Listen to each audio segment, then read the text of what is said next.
I'm so ready. Let's get into it. The first match of the Pokemon Champions Regional between Caelan Brown and Raghav Malaviya. It's game one. You get to check out the amazing spectator mode that we've got in this game as well, as we see Raghav leading with that Sneasler in the King Gambit, and we are going to see a nice juicy Defiant boost given over by the Incineroar alongside that Mega Gengar. Really great start from Raghav here. Kind of the perfect matchups you want to be seeing. Sneasler having the faster fake out than Incineroar can be very useful for you here. Also threatening that super effective close combat. You immediately get the White Herb activation, which doubles your speed from Unburdened thanks to the Intimidate on the Incineroar. And you are neutral attack still because that White Herb restores your attack. And of course, the King Gambit at +1 attack, threatening a big one-hit knockout into this Gengar right off the bat. It's tough because Gengar is one of the fastest Pokemon that is in the format, and especially when it Mega Evolves, it gets a little bit more speed. But with that Unburdened boost, that's one of the only Pokemon that can actually outpace something like that Gengar. And that's why we actually see it disappear for now. Sableye coming in to take its place, but that's not going to fare too great against something like that Kowtow Cleave either. And already looks like Caelan Brown on the back foot. I love this play from Raghav, immediately going for that huge close combat into the Incineroar, also doubling it with that Kowtow Cleave, trying to cover for a swap from that Incineroar. But I think a smart swap from Caelan there. You get the Gengar out, you're not losing it to that Kowtow Cleave right off the bat. You swap into your Sableye, so now you are threatening Fake Out. However, you're still not exerting a ton of pressure here. Swapping out the Gengar before Mega Evolving it means the Shadow Tag ability is not live yet. If you're bringing the Gengar in, it won't have that trap right off the bat. Well, we're actually going to see another pivot as Raghav is going to switch out the Sneasler for this Basculegion. That means that Sneasler isn't going to have access to that Unburdened boost the next time that it comes back into the game. But that's because we've got this prankster Sableye here trying to go for Disable on that close combat. So you don't want to actually have that be something that gets taken away from your Sneasler. Raghav stays on the front foot once again. That's a great swap into the Basculegion. You're not threatening a big one-hit KO into that Incineroar with a powerful water-type attack. The King Gambit protects itself from that Flare Blitz, and oftentimes you may not want to protect in front of something that has Encore, but because the Sableye has the Prankster ability and King Gambit is a Dark type, it is actually immune to Sableye's Encore. So now you're still in a spot where you have this +1 King Gambit. It's covered very well by this Basculegion. It's not really being threatened by this Incineroar, and now you have a really free Kowtow Cleave or Iron Head into either of these Pokemon, either trying to threaten potentially a one-hit KO into Sableye or just huge damage. Well, Sableye is going to protect because it knows it's under pretty big threat, but it's going to be another double protect here coming out from the Incineroar. So both of these Pokemon going to stay nice and healthy through the rest of this turn. That's going to be really difficult now. Raghav has just shown their hand of the Wave Crash and the Kowtow Cleave. And so Sableye is looking at that Basculegion, wants to disable that Wave Crash. Absolutely, a great play from Caelan there. You know, if the Basculegion does opt to go for the Wave Crash, you can disable it on this next turn and make sure that Incineroar can't get hit by it. If it goes for something other than Wave Crash, you can potentially Encore it, so you're guaranteeing there is no Wave Crash into Incineroar on this turn. We're going to see the Aqua Jet instead. So if that's one way that you can get past the Prankster, is that Basculegion will have that Prankster instead, and with the the extra priority with the Aqua Jet, so that's going to bypass the Prankster ability from the Sableye, so that's what gets disabled instead. Sorry, I'm tripping over my words because I was like, whoa, that's just a smart play.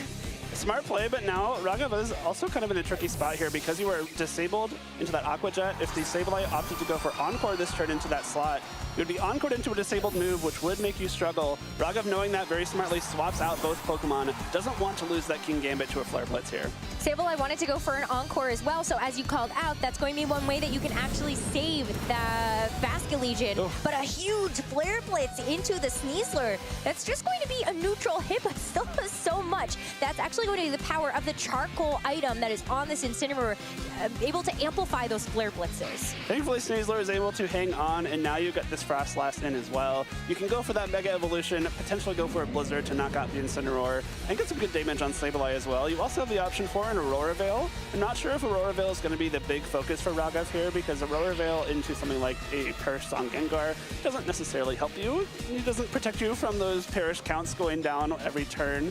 But this Frost Blast coming in very safely here is able to start threatening some pretty solid damage with those Blizzards. I don't think that Aurora Veil would necessarily be a tool that you need to use, but I think it's one that if you're worried about the Sableye trying to go for Encore Disable shenanigans, then it would actually be nice for you to have the Aurora Veil on the first turn, and then the Frost Blast can actually try to go for something like damage. You know that Caelan has been trying trying to play things pretty safe, but going for these protects. So that just might be one turn that you can get past. I say that, but the Sableye actually did retreat for now as Kingambit comes in to take its place with a resistance to that Blizzard. But Incineroar, not so lucky. Oh, the Kingambit gets frozen! And that is a small chance to happen here with the Blizzards from Frostlass. Unlucky swap from, or unlucky turn from Caelan there. A really great Kingambit swap with the Sneasler being so low from that Flare Blitz from the Incineroar.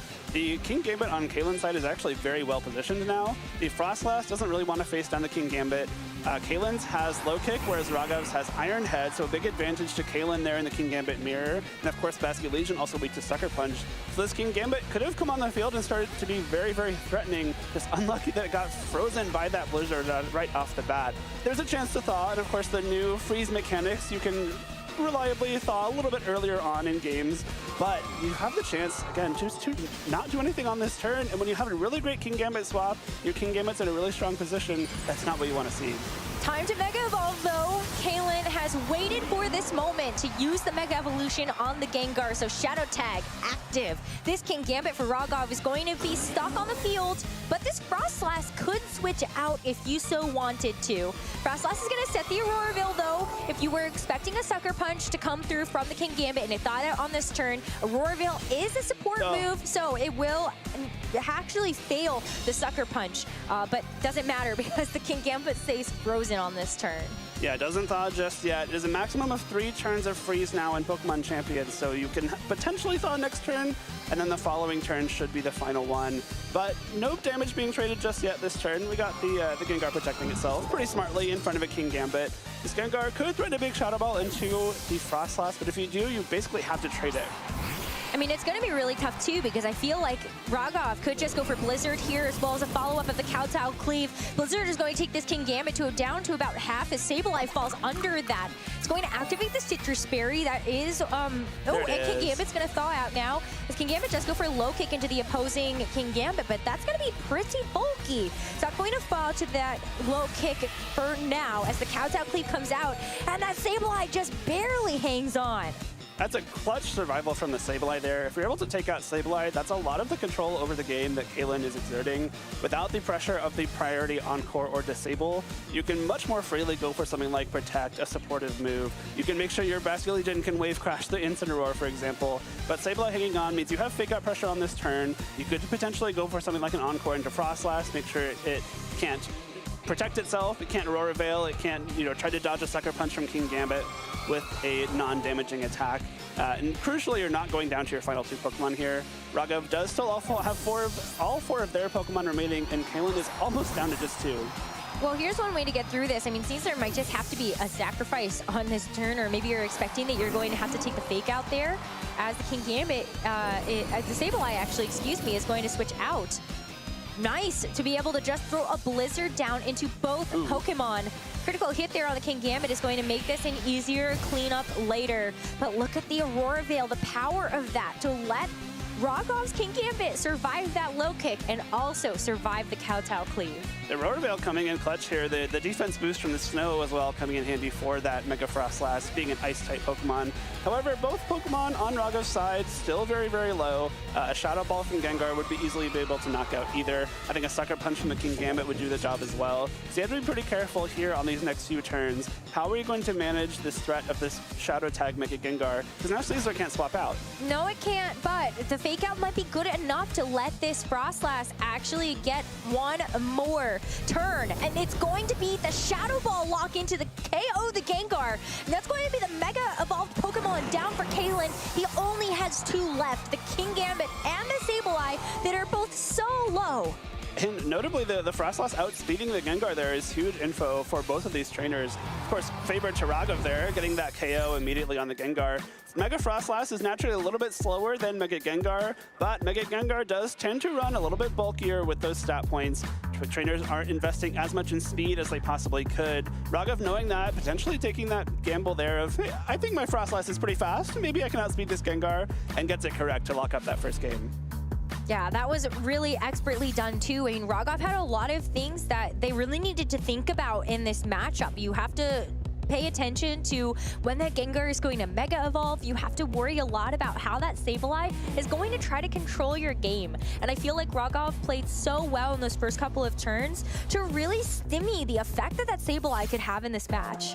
Truly, yeah, the Sableye, it prevented the wave crash into Incineroar once, and I think that was kind of the only thing it really accomplished in that first game, which was great for Caelan, right? You got to keep that Incineroar around, you got a lot of damage on that Sneasler. If you're able to get huge damage on Sneasler, that really opens up the path for your own King Gambit. Just not able to make any progress with it later on, and especially switching in, taking a lot of damage from that Blizzard, from the Frost Blast, for example, just really limited what that Sableye could do. There were also really weren't many turns where the Gengar was trapping something on the field and creating like a good advantageous position for its partner, which is oftentimes what Mega Gengar is really, really good at. So if Caelan's able to make more advantage of that Shadow Tag ability in game number 2, he could turn it around.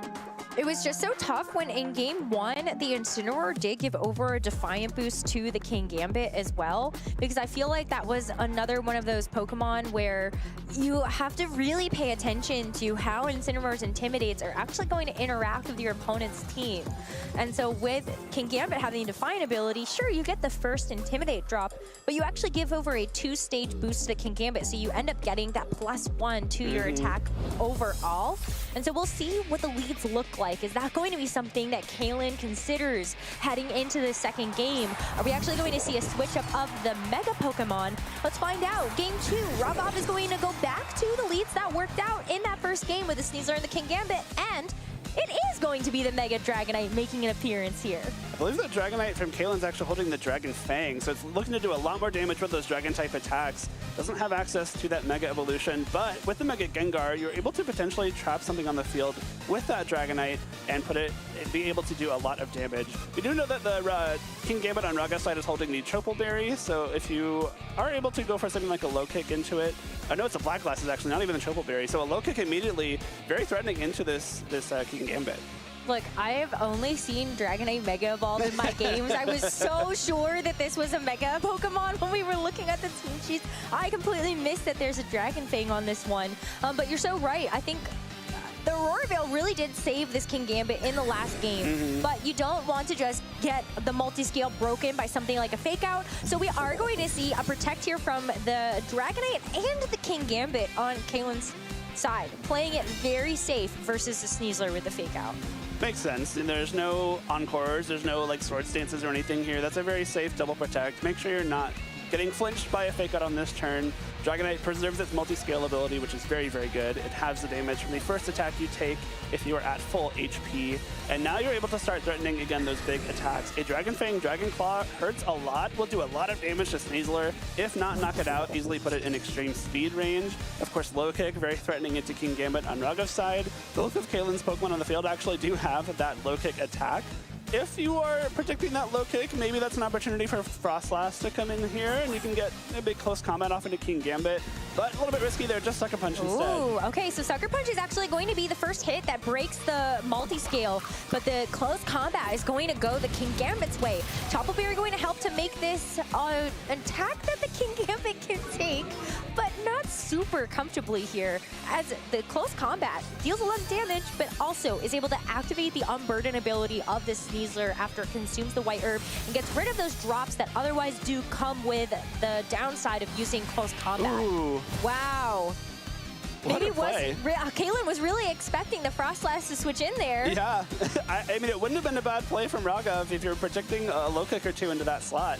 But Raghav just immediately going for that Sucker Punch. You're breaking the multi-scale. You get a lot of damage into King Gambit with that close combat. What I think Raghav was trying to do is set up their Frostlass to come in and just take 2 knockouts with Blizzard or threaten something to switch in on that really powerful Blizzard. So I think that was a really smart trend from Raghav there. The King Gambit is super low. It does resist the Blizzards, but it isn't bulky enough to take it from this amount of HP. And of course, Dragonite with that multi-scale broken has not a single shot of surviving a Blizzard. I think the Black Glasses on Raghav's King Gambit is also putting Caelan's King Gambit into Sucker Punch range. Oh, probably, yeah. Yeah, so that's like a clean KO that you could take on this turn, or at the very least, you're going to force this King Gambit to have to retreat. But Raghav is going to take this opportunity to actually bring their own Dragonite. Yeah, this one is a Mega Evolve Pokemon. It does have the Dragonite, so it can Mega Evolve if you want, but it's going to take the extreme speed here from the opposing Dragonite first. That's another great swap there. The combination of Extreme Speed and Sucker Punch were both going into that Sneasler most likely. The Extreme Speed from Dragonite maybe would have picked it up, but you can go for that Sucker Punch just to ensure it later on. Of course, the priority attacks ignoring the Unburdened Speed boost there are really helpful. But another great swap from the Dragonite here. The Close Combat didn't set up the King Gambit for a knockout from Blizzard, but it did set it up for a knockout from the Flamethrower on the Dragonite that Raghav has. And now you're threatening very powerful, again, Black Glass's Kowtow Cleaves and a Dragonite. You have Flamethrower to knock out this King Gambit. How this Mega Dragonite opts to go for this turn could be a big deal for Raghav. Well, the Sucker Punch first is actually going to pick up the KO there, so Black Glass is very helpful to get rid of the King Gambit on Caelan's side of the field. But which Dragonite will move first? It's going to be the Mega Dragonite, because you actually get a little bit of speed when you Mega Evolve, and that's going to help this Mega Dragonite get the knockout. Crit did not matter, trust. Dragon Pulse plenty to be able to pick it up from there, and a 2 Pokemon advantage going over to Raghav on this turn. Well, I mean, this is the beauty of these double Mega teams. You can do one thing in game one, be very successful with it, and then your opponent might over-prep for what you did in that first game. I think we saw the Dragonite coming out immediately, trying to soften up some of the things that Raghav is using to set up their Frostlass. But Raghav showing the Dragonite instead of the Frostlass, and now Caelan's game plans into the Mega Frostlass are worthless. There is no Frostlass this time around. You presumably have the Gengar in the back and maybe the Incineroar again, and honestly, neither of them are particularly good into Mega Dragonite here. And you probably have a Basculegion that's also sneaking around back there, which is going to be really easy to pick up something like this Incineroar. You do see the Incineroar come in as one of Caelan's final Pokemon, and so you don't have a choice except to give over a Defiant Boost to this King Gambit. And also, there's no Gengar. There is no Mega Evolution from Caelan. So we saw 2 from Raghav, and then an average of 1.5. That's why I thought that this Dragonite had the ability to Mega Evolve, because like, I was doing the math here. No, there is no Gengar coming to this game. Yeah, I mean, this is a really close to unlosable slot for Raghav here. This Sableye has Fake Out and then no other damaging attacks, so the only damage it can possibly do is on this turn. You have to rely on this Incineroar for all of your damage for the remainder of the game, and it is only packing the Flare Blitz, so this Basculegion is about to have pretty much a run of the field here. Yeah, great protect here from Raghav to just ensure that this King Gambit gets to stick around to the next turn. Now, no Fake Out left on the table here from the Sableye or the Incineroar.